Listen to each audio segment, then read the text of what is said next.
Hello and welcome to Michael's Minty Music for today. Today we review Fall Out Boy's most recent album, 2023's So Much for Stardust. It is pretty great actually. This is the track listing and these are the tracks I added to my playlist, 9 out of 13, which is most of them here. This album is actually pretty great in the end. The first 3 tracks are all really good, starting off the album really strong. From there, it slows down a bit, but it still manages to keep it interesting. The songs here are a wide variety of pop sounds, which does keep it sort of different in between some of the more boring songs.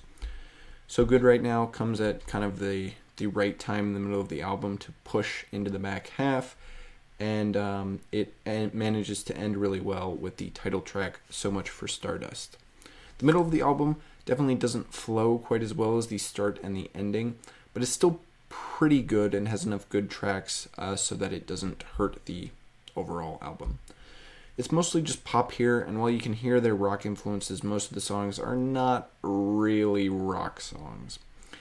Actually, a good chunk of the songs here sound like sort of other pop songs from other artists from the last 10 years or so, which normally would actually be pretty boring.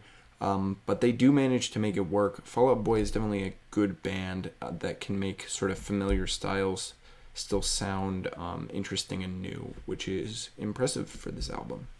There were 3 singles released before the album. Love from the Other Side, Heartbreak Feels So Good, and Hold Me Like a Grudge, first 3 tracks. None of the tracks here have ended up on the radio as far as I'm aware at this point. My favorite song is probably that opening track, Love from the Other Side, which is really good and obviously a great start to the album. Those first 3 tracks are all basically in contention for best track. They really blow the rest of the album out of the water. But my favorite is probably that first one. The title track at the end is also pretty good. Definitely start and end really good for this album. I rank this album second out of the 8 Fall Out Boy albums, under Save Rock and Roll, but over Infinity on High and American Beauty / American Psycho. So Much for Stardust is definitely not as good as Save Rock and Roll, which is incredible. It's very close in quality to Infinity on High, but I think about a decade of experience helps them increase the quality a bit. So Much for Stardust is definitely better than American Beauty and Below, though all those albums are definitely not quite as good as it. Infinity on High is it's really close, maybe better. That one definitely flows better, but I think the overall song quality is higher on So Much for Stardust, so I rank it higher on the ranking. Additionally, this album does take my top spot from 2023, taking it from the Splatoon 3 soundtrack. This was a close one. The Splatoon 3 soundtrack is really great, but it is a bit long as a soundtrack, and I generally prefer to have more traditional albums as the best from a year, and I generally prefer those when they're similar quality.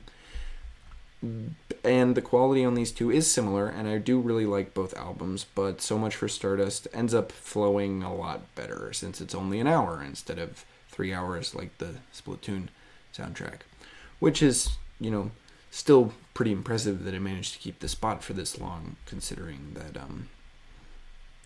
it's 3 hours long. It's hard to get into it. Thank you for watching. Next up is the Star Wars Fallen Order soundtrack, released in 2020. It's pretty decent, and this review will wrap up my reviews for the year, so stay tuned for that. And as always, stay minty.